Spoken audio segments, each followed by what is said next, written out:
여러분 안녕하십니까? JTBC 8시 뉴스입니다. 지난달 한 시민이 음주운전 차량을 발견해 25분 동안 추격한 일이 있었습니다. 112에 신고했지만 시민이 차량을 쫓는 동안 경찰의 관할은 3차례 바뀌었습니다. 경찰관은 관할을 벗어날 수 없다며 출동했다가 돌아가기도 했는데요. 관할에 묶여버린 경찰의 대응이 적절했는지 생각해볼 일입니다. 김학준 기자의 단독 보도입니다.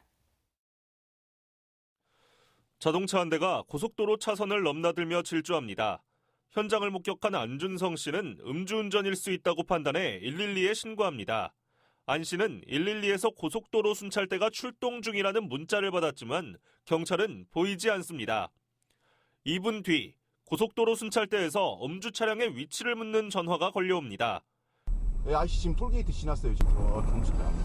그리고 9분 뒤 이번에는 완주경찰서, 또다시 5분 뒤에는 전주 서학파출소에서 전화가 걸려와 차량의 위치를 물어봅니다. 그러는 사이 안준성 씨는 25분 동안 나 홀로 추격을 이어갔습니다. 위험한 운행은 20km를 지나 이곳 전주시 동서학동에 와서야 멈췄습니다. 음주운전자는 안 씨가 알려준 이동 경로에서 기다리고 있던 경찰관에게 붙잡혔습니다. 혈중 알코올 농도는 면허 정지 수준. 안 씨는 경찰의 대응에 답답함을 호소합니다. 우리가 이제 우리 관할은 여기까지다. 여기가 넘어가게 되면 이제 다른 데서 연락이 올 거다. 내가 지금 어디를 가고 있다. 알려줬음에도 불구하고 계속 묻힌 거죠. 경찰은 신고를 받고 출동했으며 관할 내에서 차량을 추격했다는 설명입니다. 관할과 경기까지 쫓아갔고 그래서 다시 원위치했다. 차량은 발견하셨었어요? 그때 당시에? 차량 확인 못했고 이미 전주로 들어와 버렸기 때문에. 전문가들은 음주 차량을 쫓는 것은 준현행범을 체포하기 위한 것이기 때문에 적극적으로 대응했어야 한다고 지적합니다. 이제 추격 당시에 그 장소도 범죄지이기 때문에 이게 그냥 자기 관을 벗어났다고 돌아올 일이 아니죠. 지난 2018년 서울에서 한 시민이 음주운전 의심 차량을 신고하고 추격했지만 경찰이 관할에 묶여 45분이 지난 뒤에 나타나 비판이 일자 경찰청장은 국정감사에서 재발 방지를 약속했습니다. 하지만 현장에서는 여전히 관할을 따지며 초동 대응의 한계를 드러내 시민 혼자서 음주 차량을 쫓는 일이 되풀이되고 있습니다. JTBC 뉴스 김학준입니다. 이번 총선은 과거 어느 총선 때보다 제3지대에서 독자 세력화를 모색하고 있는 인사들이 유난히 많습니다. 그 가운데서도 조국 대표가 이끌고 있는 조국 혁신당이 돌풍을 일으키고 있는데요. 조국 대표가 전주 한옥마을을 찾자 가는 곳마다 많은 지지자들이 몰려들어 이 같은 분위기를 실감케 했습니다. 조국 대표는 끝까지 싸워 무능한 윤석열 정권을 심판하겠다며 시민들의 지지를 호소했습니다. 먼저 정원익 기자입니다. 조국 혁신당 조국 대표가 나타나자 순식간에 구름 인파가 몰려들었습니다. 조국! 경기전을 시작으로 조국 대표가 가는 길마다 지지자들의 행렬은 꼬리에 꼬리를 물고 이어졌습니다. 조국 대표는 조국 혁신당은 창당한 지 열흘밖에 되지 않았지만 국민들의 성원으로 여기까지 왔다며 지속적인 지지를 호소했습니다. 또 지지율이 빠르게 오르고 있는 현재의 추세를 겸손한 마음으로 이어가겠다고 밝혔습니다. 사람도 부족하고 자금도 부족하고 조직도 약하고 많이 부족하고 오직 저희의 의지와 결기밖에 없는 상태거든요. 많이 도와주십시오. 그러면 저희가 또 제가 가장 먼저 앞서서 싸우고 가장 끝까지 싸우도록 하겠습니다. 범민주 진보 진영과도 언제든지 협력해 무능하고 무도한 윤석열 정권을 반드시 심판하겠다고 강조했습니다. 무엇보다 국회에 입성하면 제1호 법안으로 딸 입시 비리와 고발 사주 의혹 등을 수사하기 위한 한동훈 특검법을 제출하겠다며 이에 대한 설명에 많은 시간을 할애했습니다. 한동훈 비대위원장이 검사 시절에 살아있는 권력을 수사한다라고 했고 공정과 상식을 주장했는데 그 기준에 따라서 한동훈 비대위원장부터 수사를 제대로 받아야 하나? 현재의 검찰이 한동훈 비대위원장을 수사하겠습니까? 조국 대표는 남은 기간에도 전국을 서너 바퀴 더 돌며 많은 국민들과 만나겠다고 밝혔습니다. 총선이 이제 한 달도 채 남지 않은 가운데 조국 혁신당의 돌풍이 어디까지 이어질지 주목됩니다. JTBC 뉴스 정원익입니다. 조국 대표는 전주 한옥마을에 이어 JTBC 전주 방송을 찾아 특별대담을 했습니다. 조국 대표는 윤석열 정권에 분노한 시민들의 열망에 지지율이 상승했다고 말했습니다. 지역과 관련해서는 지방 분권을 위해 대법원이나 헌법재판소 같은 사법기관들을 전북으로 이전할 수 있다는 견해도 밝혔습니다. 이어서 하원호 기자입니다. 창당 열흘 만에 9만 5천여 명의 당원을 모은 조국혁신당. 지지율이 가파르게 치솟으면서 이번 총선에서 두 자릿수 비례의석으로 원내 3당이 될 거라는 전망까지 나오고 있습니다. 이번 총선의 최대 변수가 된 조국혁신당의 조국 대표는 윤석열 정권의 무능과 무도함에 분노를 느낀 시민들의 열망이 지지율 상승으로 이어졌다고 자평했습니다. 압수수색 당할 수도 있고 또 불이익을 당할 수도 있고 하다 보니 꼭 누르고 있었는데 조국 또는 조국혁신당이 나타나서 아주 강하게 단호하게 이렇게 그 말을 하니까 또 자신이 행여 구속된다고 해도 조국혁신당에 대한 지지는 꺾이지 않을 것이라고 말했습니다. 한간에 나오고 있는 민주당과의 합당 가능성에 대해서는 진보의 외연을 확장하는 게 바람직하다며 정치 전략적으로도 옳지 않다고 밝혔습니다. 민주당의 바깥에 있으면서 민주진보 진영의 영토를 확장하는 이런 것이 정치 전략적으로도 타당하고 우리나라 전체의 진보의 파이를 키우는데도 옳다고 저는 생각하고 있습니다. 조 대표는 또 문재인 정부 시절 지방 분권을 명시한 개헌을 준비했다면서 사법기관을 지방으로 이전하는 것도 실현 가능한 정책이라고 덧붙였습니다. 김병도 대법원장의 고향인 전북의 대법원 또는 헌법재판소가 온다고 상상을 해보시면 건물만 오지 않지 않습니까? 건물도 오고 사람도 오는데 조국 대표는 윤석열 정권 심판을 위해 1대1 선거 구도가 필요하다며 지역구에 후보를 내지 않겠다는 원칙을 재확인했습니다. JTB 뉴스 하원호입니다. 더불어민주당이 이르면 잠시 후 8시 50분쯤 도내 4개 선거구의 경선 결과를 발표합니다. 전주병은 김성주, 정동영 후보가, 정읍고창은 유성엽, 윤준병 후보가 4년 만에 다시 만나 치열한 맞대결을 펼쳐 결과를 예측하기 어려운 상황입니다. 또 완주 지난 무주는 김정호, 안호영, 정희균 후보가 경쟁해왔고 남원장수 임실 순창 선거구는 박희승, 성준후, 이완주 후보가 3인 경선 레이스를 달려왔습니다. 이번 경선 결과가 발표되면 전북 10개 선거구의 민주당 후보가 모두 결정돼 사실상 도내 총선의 본선 대진표가 확정됩니다. 더불어민주당이 더불어민주연합에 추천할 비례대표 20명을 발표한 가운데 전북 출신은 모두 4명이 포함된 것으로 확인됐습니다. 선순위인 1그룹에는 부안 출신 오세희 전 소상공인 연합회장과 고창 출신 정을호 민주당 전 총무국장이 이름을 올렸습니다. 이 그룹에는 군산 출신 강경윤 민주당 여성국장과 전주 출신 곽은미 민주당 국제국장이 포함됐습니다. 더불어민주연합은 당선 가능성이 있는 1번에서 20번 사이에 민주당 추천 1그룹 10명과 진보당 추천 3명, 새진보연합 추천 3명, 시민사회 추천 4명을 배치합니다. 의대 증원 방침에 반발하는 전공의와 의대생들이 떠나면서 의료 현장의 공백이 깊어지고 있습니다. 병동은 잇따라 문을 닫았고 대학 강의실도 텅 비었는데요. 이주호 교육부 장관이 오늘 전북대를 방문했지만 의대 교수들은 의대 증원에 반대하는 항의 시위를 벌였습니다. 최의선 기자의 보도입니다. 전북대학교 병원 5층 병동의 문이 굳게 닫혀 있습니다. 간호사도 보이지 않습니다. 환자들로 북적였던 병동이 폐쇄되면서 지금은 6명이 입원 가능한 병실이 텅 비었습니다.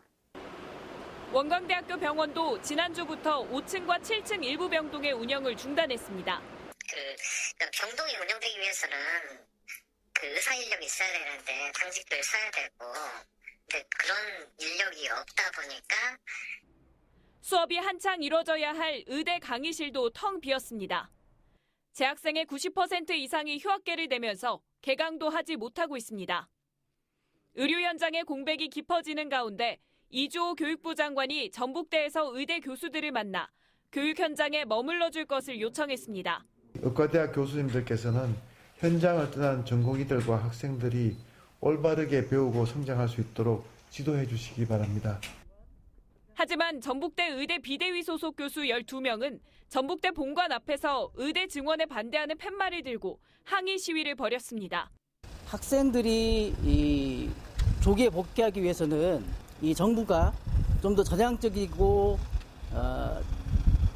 객관적으로 판단할 수 있는 진정성 있는 태도 변화가 있어야 된다고 생각을 합니다. 서울대 의대 교수들이 다음 주 월요일 사직서 제출을 예고했고 전국 19개 의대 교수들이 비대위를 구성한 가운데 전북대 의대 교수 비대위도 구체적인 대응 방안을 논의할 계획입니다. JTB 뉴스 최유선입니다. 전북자치도가 서해안에 들어설 해상풍력 단지를 지원하기 위해 배후 항만 인프라 구축에 나섭니다. 전북자치도는 군산항 6부도와 7부도를 배후 항만으로 조성하기 위해 지반의 강도를 조사하는 용역을 추진해서 향후 투자 유치에 활용한다는 계획입니다. 또 터빈, 타워, 하부 구조물 등 해상풍력의 주요 자재를 조립 보관하기 위해 7부도에 2025년까지 야적장 조성을 추진하고 있습니다. 군산 지역의 아파트 과잉 공급을 막기 위해서는 인구를 과다 계상한 도시 기본계획을 수정해야 된다는 지적이 나왔습니다. 군산시의회 윤세자 의원은 군산시의 2020년 기준 목표 인구가 45만 명으로 설정되면서 아파트 용지 공급이 과다하게 이뤄졌고 현재 승인 절차가 진행되고 있는 도시 기본계획의 2040년 인구도 29만 명으로 선정돼 인구 감소 추세를 반영하지 못하고 있다고 주장했습니다. 지난 1월 말 기준 군산의 미분양 아파트는 2,016채로 도내 전체 미분양 아파트의 65.5%를 차지하고 있습니다. 전주을에 출마한 진보당 강성희 후보가 지난해 전주 KCC 농구단의 연고지 이전으로 시민들의 분노가 컸다며 시민 프로농구단을 창단하겠다고 밝혔습니다. 강성희 후보는 또 청년 일자리 문제를 풀고 지역 경제를 활성화하기 위해 농협중앙회와 한국투자공사 등 금융기관을 전주에 유치하겠다고 약속했습니다. 이와 함께 전주, 완주, 익산이 교통과 관광 등 6대 기반 시설을 공유하고 지역 상품권을 서로 유통하는 공유도시를 구축해서 광역도시 기반도 갖추겠다는 계획도 제시했습니다. 전주을에 출마한 무소속 김광종 후보가 보건복지부와 농림식품부를 전주로 옮기고 김제 부안과 통합해 제2의 행정복합도시로 만들겠다고 밝혔습니다. 또 전북자치도청과 종합경기장, 전주역을 무선 트램으로 연결하는 한편 국민연금이 대한방직터를 인수하도록 해서 행정복합몰 조성을 추진하겠다고 약속했습니다. 이와 함께 전주의 대형 도서관과 과학관, 국제학교를 설립해 세계적인 교육도시로 만들고 자영업자들의 채무를 탕감하겠다는 공약도 제시했습니다. 진안에서 생산되고 있는 농특산품이 온오프라인에서 소비자들의 호응을 얻고 있습니다. 장수군은 무상으로 지급하는 퇴비의 양을 늘리고 지원 대상도 확대합니다. 변한영 기자입니다. 지난 2019년 전주시 호송동에 문을 연 진안군 로컬푸드 직매장이 개장 5년 만에 누적 매출 300억 원을 돌파했습니다. 2021년부터 운영한 온라인 판매점 진안구원몰은 지금까지 32억 원의 매출을 올려 농가 소득 향상에 도움을 주고 있습니다. 소비자들에게는 건강한 먹거리를 공급하고 농가인은 안정적인 소득이 보장될 수 있도록 유통체제를 더욱 공고히 하겠습니다. 장수군이 농민들에게 무료로 제공하던 퇴비의 양을 기존 25만 포에서 30만 포로 늘립니다. 지원 대상도 농업경영체 등록 농업인에서 이장을 통해 경작 사실이 확인된 사람까지 확대하기로 했습니다. 영농 활동에 큰 도움을 줄 것으로 기대하며 앞으로 더 많은 농가들이 퇴비 지원의 수혜를 받을 수 있도록 더욱 힘쓰겠습니다. 오는 30일부터 이틀 동안 임실 옥정호 출렁다리 일대에서 벚꽃 축제가 열립니다. 임실군은 축제 기간에는 출렁다리와 붕어섬 생태공원의 입장료를 받지 않고 다양한 체험과 공연을 진행할 예정입니다. 따뜻하고 아름다운 봄날에 가족, 친구, 연인과 함께 많이들 오셔서 옥정호에서 열리는 특별한 벚꽃 축제를 즐겨보시기 바랍니다.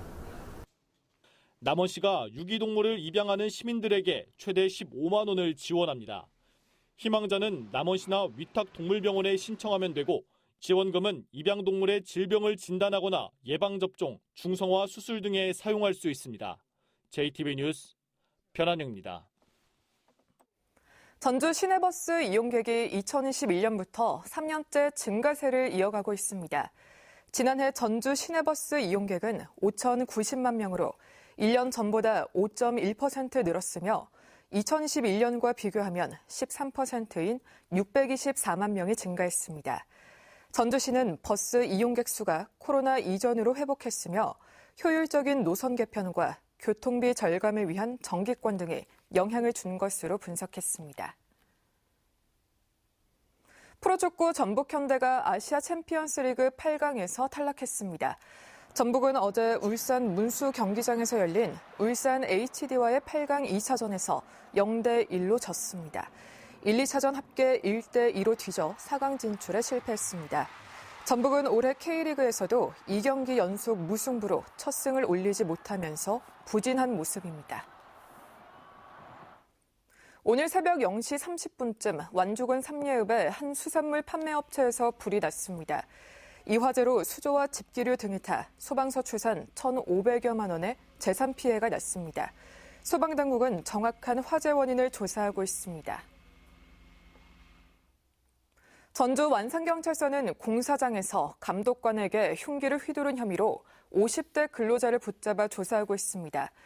경찰에 따르면 이 근로자는 지난 4일 전주의 한 초등학교에서 타일 공사를 하다 방해가 된다는 이유로 감독관에게 흉기를 휘두른 혐의를 받고 있습니다.